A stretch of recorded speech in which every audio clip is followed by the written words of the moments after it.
Hey there. If you're watching this right now, I'm guessing you've probably been staring at a textbook, feeling that familiar knot of anxiety tightening up in your chest as you look at this crazy maze of wires and resistors and Greek letters. Well, take a deep breath. Welcome to this explainer. Today we're stepping into a calm space together. We are going to completely decode those intimidating circuit laws that have been causing you all this stress. Seriously, let's just forget about rote memorization for the next few minutes. Instead, we're going to replace that anxiety with a peaceful, intuitive grasp of physical reality.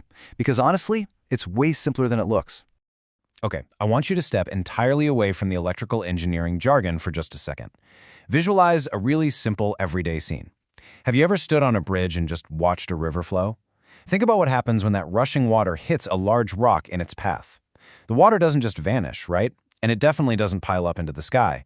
It gently splits, flows around both sides of the obstacle, and then smoothly rejoins on the other side. The total amount of water remains exactly the same. Keep that image in your mind. Now, that calm, flowing river metaphor, it's not just some nice, relaxing thought. It is literally the exact same secret powering the phone or laptop you're using right now. The natural flow of energy through a circuit behaves with the exact same beautiful, predictable logic as water in a stream. Understanding this simple, continuous flow is absolutely the key to demystifying all those dense pages in your textbook. You don't need to fight the math. You really just need to watch the river. All right, Section 1, reading the circuit map, focusing on nodes and loops. Look, before we even touch an equation, I want to reassure you, we just need to figure out how to read the map. Think of a circuit diagram simply as a map of a neighborhood. Every map has key landmarks, and in our little circuit neighborhood, we really only have two that matter. The first is a node. A node is simply a junction where two or more paths meet. Just think of it as your everyday street intersection. The second landmark is a loop, and a loop is just a closed path where your walk ends exactly upon the starting node. Basically, think of it as a basic round-trip hike, from your front door, around the block, and right back to your front door. So, let's translate those concepts into reality. Look at this diagram right here. I know. It's got numbers, voltage sources, resistors. It kind of looks like a math nightmare right now. But remember, it's totally okay if this looks intimidating at first glance, because right now, we are just looking for those simple shapes. See point 1 and point 2? Those are our nodes, our intersections where the wires physically meet. And check out those circular arrows labeled I1, I2, and I3. Those are our meshes, our loops, our round-trip hikes. And that's it. That's the whole map. Moving on to Section 2, KCL, the intersection. Okay, now that we can confidently read the map, let's look at our very first rule of the road. I want you to frame Kirchhoffs Current Law, or KCL, simply as observing a crowded city intersection. If 10 cars drive into an intersection, 10 cars gotta drive out, right? They can't just magically vanish into thin air, and they definitely can't spontaneously multiply. This hand-drawn node here perfectly illustrates that concept. See all those current arrows, I1 through I5, meeting at that single central point? Some point inward, meaning current is arriving. Some point outward, meaning current is leaving. The core idea here is beautifully simple. What goes in must come out. Just look at the box at the bottom. The sum of the currents entering perfectly equals the sum of the currents leaving.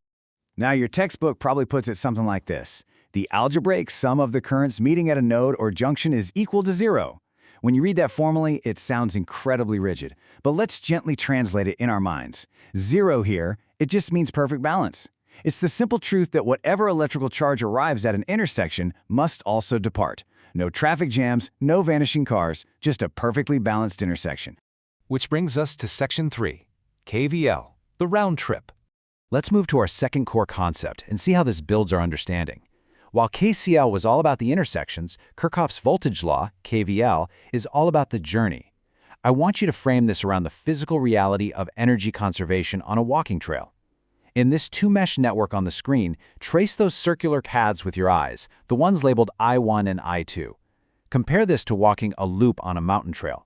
If you start at base camp, hike way up a mountain, walk down into a valley, and eventually return to that exact same base camp, what's your net change in elevation? It's 0. You went up, you went down, but you ended up exactly where you started. That is all these loops are showing. And of course, here is the formal definition.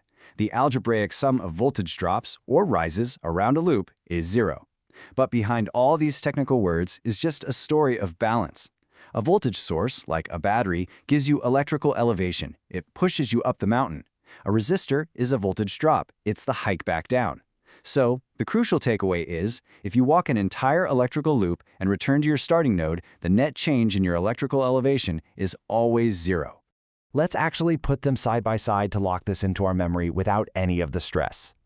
KCL is about currents at intersections. It is a balance of flow.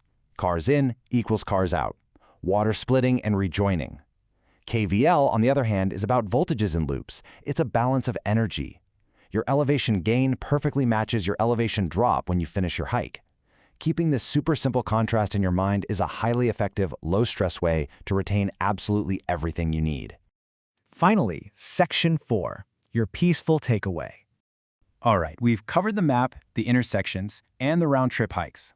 The next time you sit down for a homework session, I want you to remember that you aren't fighting equations. You are just keeping track of a beautifully balanced system. Whenever you face a complex circuit problem, don't panic.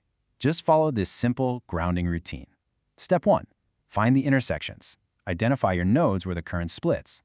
Step 2. Trace the loops. Find those round-trip paths where the voltage rises and falls. And step 3, literally the most important one, remember to breathe. You're just balancing the books of nature. Because, just like a river splitting smoothly around a rock, and a hiker eventually returning home to base camp, the universe always balances its energy. You are completely capable of understanding this, I promise. The physical reality behind all that intimidating math is actually quite peaceful. So, here's a thought to leave you with. Next time you plug your phone into the wall, look at the wire and ask yourself, what invisible rivers are quietly balancing themselves out right now just to light up your screen? Thanks for joining me for this explainer, and happy learning.